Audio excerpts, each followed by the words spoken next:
Okay. Let's start.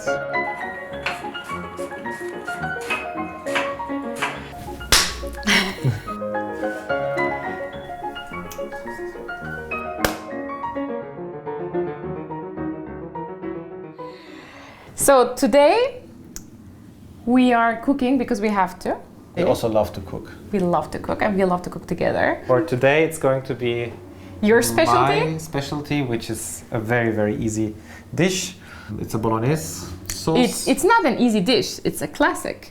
It's a classic. It's a classic. Yeah. It's You know what been- to do. You know what to do, you know what you put. You can always put something else or take out something else, and it's always delicious. And it's I'm like sure some Italian people will be offended because we do totally things something wrong. not in the right Of course. order.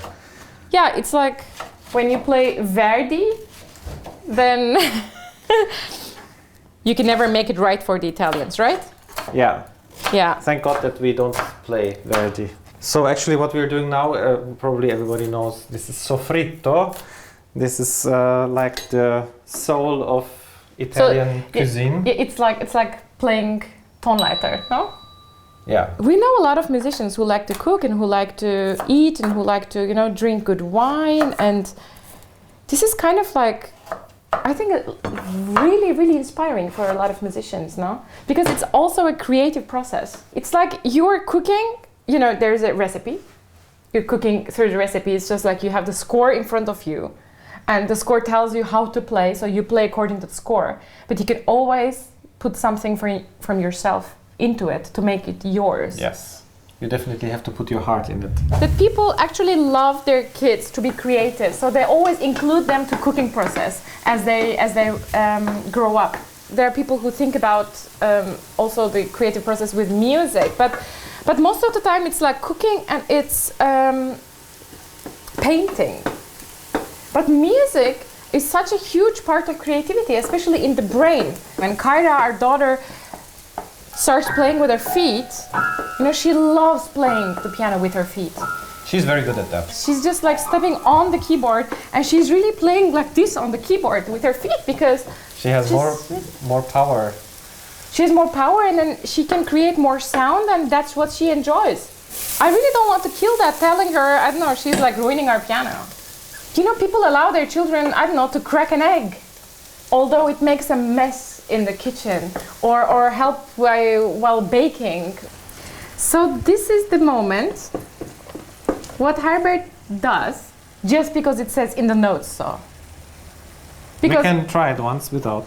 Of course, it won't change anything because people used to do this because they were afraid that the meat could be bad. So milk takes the risk out of being poisoned. I would so put garlic in it We can This do is it what I'm next saying. time. and not put milk in it. Let our team decide which one tastes better. So what do we do while cooking? Do we listen to music, Herbert? No. No? Why not? I used to love listening to music while cooking. Then let's do that in the future. I think I need some white noise. For me, this is much better to have my head free.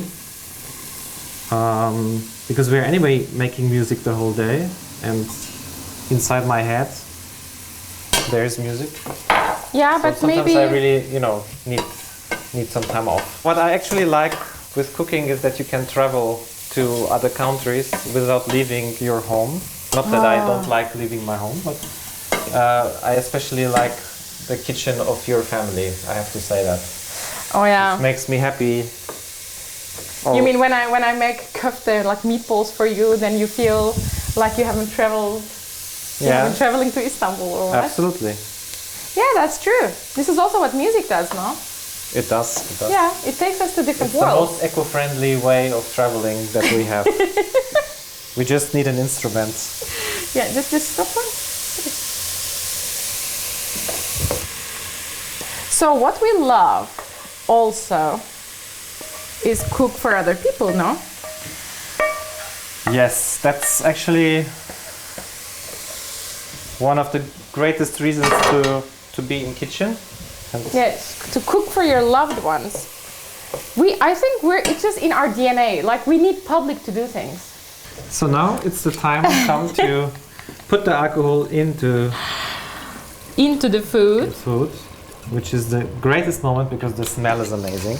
Oh yeah, at last this meat smell is weg. Oh, we forgot to put pepper. That's true, but we can add that at any time. And a bit more salt. Yeah. So what are salt and pepper in the music? Like without salt, actually no food tastes good. So without what? It's the small things that you add. It's I don't think it's a small. I don't think salt is something small. well, it's not it like is very cumin. small. Look how small it is. Okay. It's extremely small, Okay. and you have to portion it the right way. So you have to try again and again and again. Okay, but it's not like rubato. You have to portion that also very well. You know when are you going to play faster and then slower and then like to play with music. Well, it can be rubato. No, because salt is in every dish. Rubato is not in every dish. Oh, rubato is in every dish. Of course. In every dish, in every piece. Really? There's a lot of rubato here, and also when I play Bach. And some people who are not used to listening Bach with rubato, I find this extremely. Oh my God, you're getting out of bad. rules. No, this is actually a rule. Shall we explain what rubato is? Rubato is, the best thing to explain rubato is when you put music into this automatic program that some computers have. Ah, yeah, like And then videos. it's going to be played by a computer, and you have everything there. It's loud and it's soft and it's fast or it's slow. But in between there is nothing. It's just, totally straight and clear and... Oh yeah, we have a nice... No, this is actually too good. Where's the Chopin? We need the Chopin. Here. We need the Chopin. Chopin nerede yani? Instead of explaining what rubato is, we can explain how music sounds if you don't play rubato. So we have this kind of this is a book that we bought for our daughter, and it's Chopin Polonaise, and it sounds like that.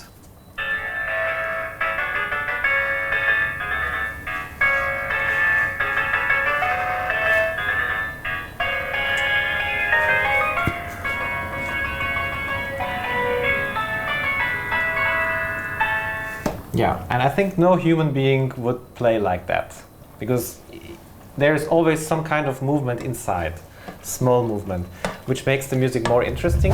We were talking about salt. What is salt in music? So, is it salt like the rhythm? Rhythm is what you actually put inside. It's like the meat or the sofrito. Okay. And then you add some extras, because if you don't add the salt, then it's going to taste boring, and we don't want boring. Okay. Not here and not in art. I think that's true. We can. Oh my God, are we agreeing? We are agreeing that boring is bad. And salt is rubato. And salt is rubato, and we like salt and rubato. I believe, like, you practice a piece, and then maybe you practice it, I don't know, for 5 months, and the piece is there. You know what to do, you know everything, and then you have to let it sit. My teacher, Merarja, always used to say that also. You have to let it sit. It's and true. Then take that piece again after a month or two, and then it suddenly, you didn't do anything, you didn't practice that piece, but it sounds already different. So leave the bolognese in the fridge. Leave the bolognese, not in the 2 fridge, but months. on the pot. We have to leave and forget about it now. It's good. We will forget about it, and we will come back in 2 hours and look what's left of it. Let's put a lid on it.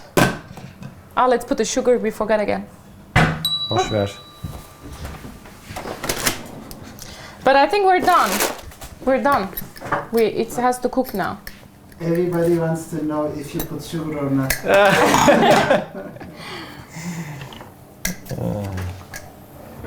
Lamia. It's a lot of sugar. What? So that's it for today. But, we kind of agreed about salt being the rubato, but what do you think? Maybe, I mean, we didn't think about it like for a month, so maybe you have a better idea than us. Yeah, you can let us know. And should sugar be in there or not? That's the and really was it important too much? question. Yes. Yes. Please. So Let us see know. you in the next video. Bye. Bye.